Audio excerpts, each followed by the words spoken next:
Ce matin, départ vers Tadoussac, par la route panoramique de Charlevoix, longeant le fleuve Saint-Laurent.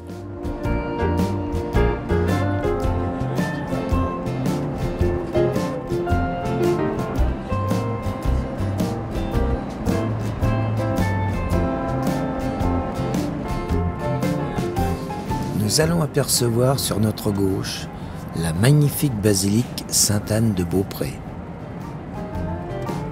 On ne la visite pas parce que, eh bien, comme la majorité des églises ici maintenant, ils demandent des prix d'entrée de fou.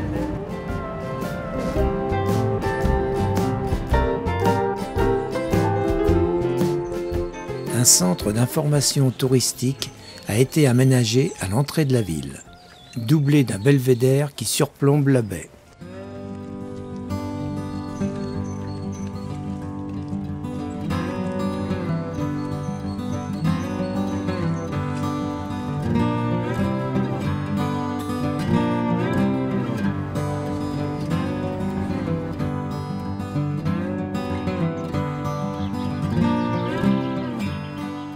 Vivez l'été indien, prenez-en plein les yeux avec l'explosion de couleurs que vous offre la forêt québécoise en automne.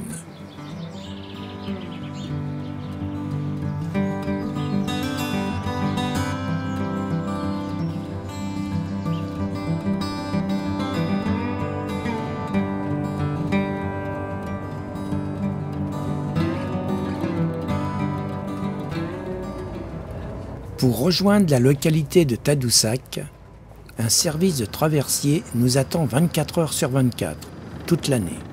Ce service est offert gratuitement. Il relie les deux tronçons de la route 138 en quelques 10 minutes.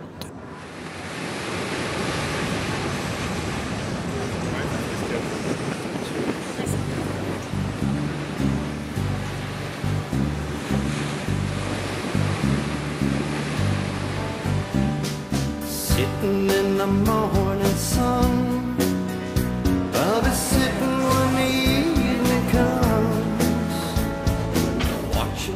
Tadoussac reste le lieu incontournable pour l'observation des baleines, puisqu'il est situé à l'embouchure du fjord du Saguenay.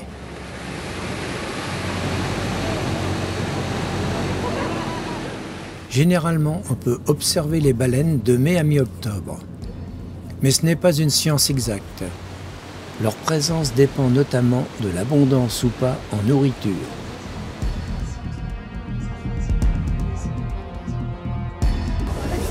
Pas l'air d'avoir chaud, Jackie? Ça commence à rafraîchir.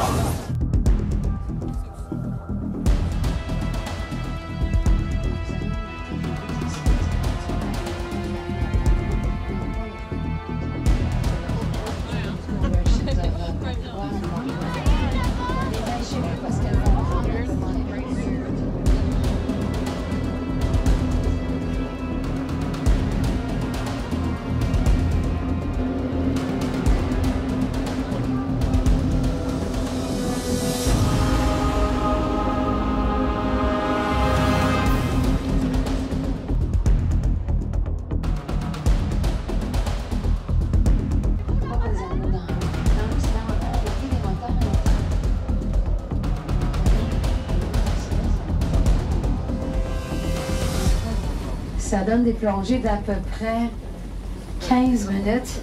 Time of diving around 15 minutes. Et comme les autres grosses baleines qu'on a vues, elles tournent en rond au-dessus dans ce cas.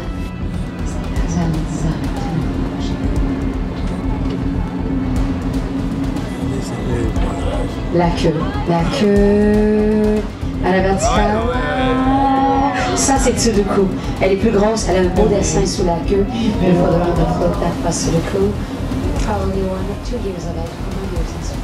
De retour de l'observation des baleines, allons visiter Tadoussac, petite ville de 850 habitants, située dans la région touristique de la côte nord du Québec.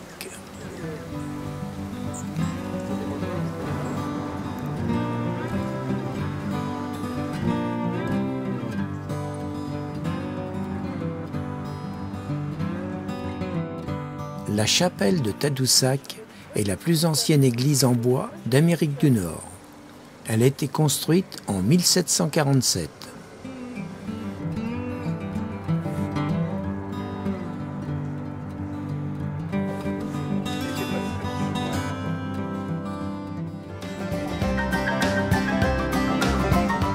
Nous prenons la direction le lac Saint-Jean et nous faisons une petite pause dans ce magnifique village Sainte-Rose du Nord, situé le long du fjord de Saguenay.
Tout près du lac Saint-Jean, une visite incontournable à faire, le zoo sauvage de Saint-Félicien.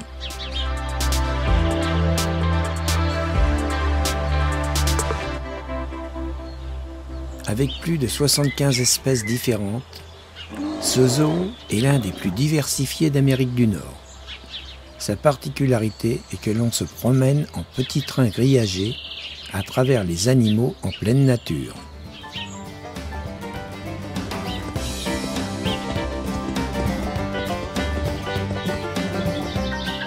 Le zoo a été fondé en 1960 comme un zoo traditionnel, comprenant des animaux nord-américains et exotiques. En 1972, on y ajoute le parc des Sentiers de la Nature et 6 villages historiques.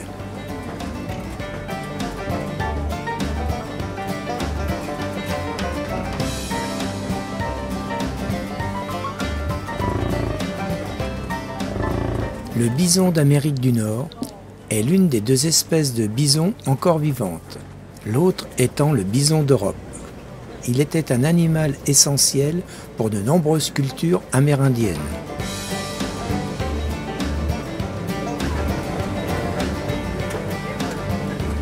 Ce gros oiseau blanc là, c'est un cygne trompette. Il y a d'autres oiseaux au plumage blanc, mais plus petits. Ce sont des oies des neiges. Et enfin, les oiseaux que l'on repère au cou noir et aux joues blanches, eh bien, ce sont des bernaches du Canada.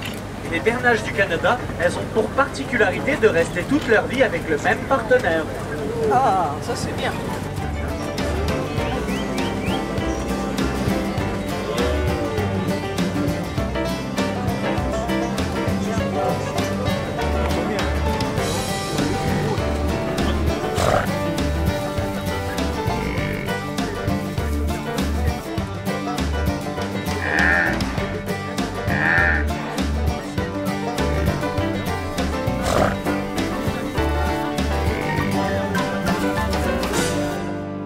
Il faut savoir que dans ce zoo, tout est réinvesti pour la protection de la nature et la préservation des animaux.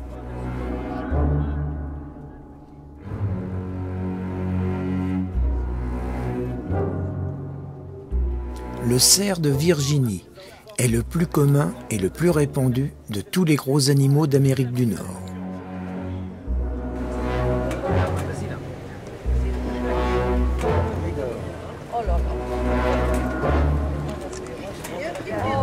Ça, c'est la fille des 2 qui sont là, puis ça, c'est le garçon.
macaque japonais est aussi nommé le singe des neiges, car, outre l'homme, il est le plus nordique des primates. Tu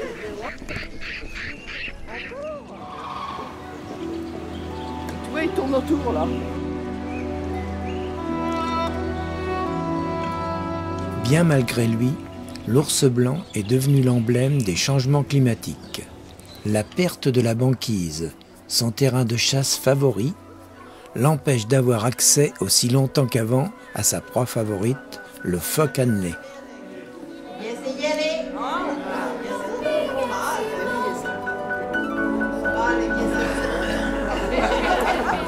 C'est dû au fait que le creux de son poil peut contenir de l'air. Donc ça explique pourquoi il flotte. Il y a également une grosse couche de graisse tout autour du corps. Et comme on sait que la graisse est moins dense dans l'eau, ça l'explique. Il va marcher sur la glace et pour éviter de glisser, et bien c'est pour ça qu'il a du poil sous les pattes.